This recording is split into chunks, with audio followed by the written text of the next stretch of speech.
2 years ago, I already made a review of this very popular front-end roadmap where I talked about its main flaws. And now they finally pulled themselves together and reworked it, and you could say that in some ways they listened to my comments and actually removed the unnecessary topics. But if you look closely, it became much worse, both in content and in structure. It's no longer a roadmap but some kind of maze. If you're really interested, I can do another review and explain what you should pay attention in this iteration. Or maybe it's already time for me to create my own front-end roadmap for beginners. But that's not what today is about. What caught my attention was this. They showed Tailwind as a map and marked it as a personal recommendation for writing CSS, meaning you won't become proper front-end developer unless you go through this step, learning of Tailwind. But what's even worse? Let's go here.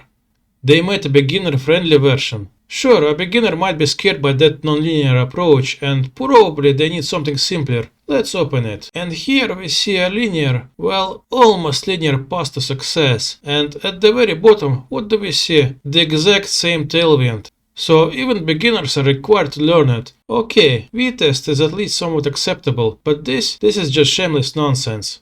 So today I'm going to explain why you shouldn't study Tailwind under no circumstances and never use. What is separation of concerns?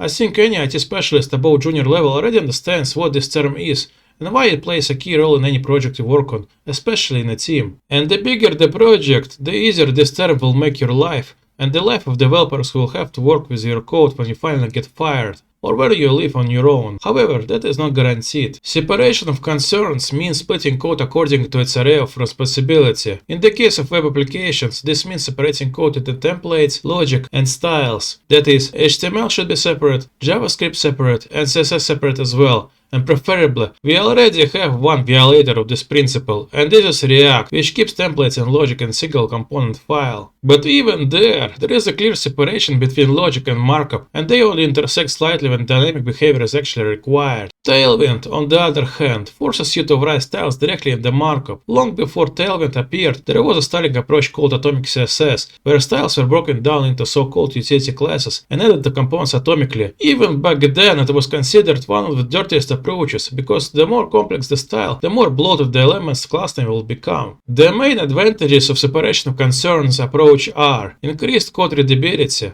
greater flexibility and extensibility, easier maintenance and testing, and ability to reuse parts of the program. Tailwind is shamelessly violating separation of concerns and makes all 4 of these points impossible. In fact, Tailwind isn't far from atomic. It's basically just a more concise version with a smarter naming scheme for utility classes. But both Atomic and Tailwind are breaking the core principle of separation of concerns and essentially are a slightly better solution than inline styles, which I hope you know should only be used in extreme cases. Here is a clear example of how your code will look like with Tailwind if an element requires many custom styles. And now just look how it shows up in DevTools.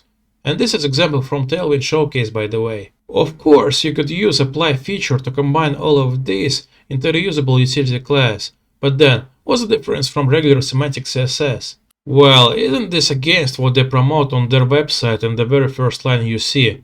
Like, build without ever leaving your HTML. This doesn't look modern to me, not rapid either. From the very beginning of our programmer journey, we've been taught to pay special attention to the quality of your code. They recommended us books like Clean Code by Robert Martin, so that you would write high quality, easily extendable and maintainable code. Code that your colleagues would love to work with. You're looking for a job, right? So why the roadmap creators are training you from the start to be a garbage solo coder? So who is using Tailwind CSS? This is a very tricky question. It's quite possible that the people using it are the same ones who struggle with splitting a project into classes. They just can't mentally imagine an abstract structure of code to solve a problem. Or maybe they don't have enough memory in their head to hold so many related concepts at once. They don't architect anything. They just hack together their site or app on the fly, right here and now. No structure, no components, no separation of concerns. Element by element, styling it as they go, pretty much how browser loads HTML document. And if they need the same element again, they just copy it, blowing code duplication up to cosmic proportions. Their code doesn't go through reviews. In fact, nobody reviews or maintains it at all. They only write from themselves, because that's what's convenient for them.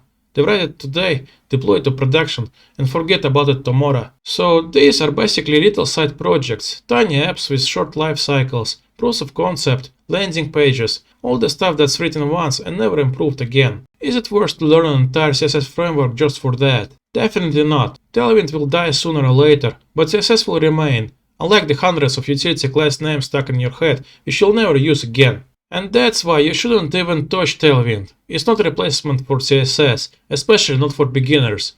If you know Tailwind well but don't know CSS, you're a far worse specialist than someone who knows CSS well but doesn't know Tailwind. And that's all for today. Like and subscribe to see more videos like this.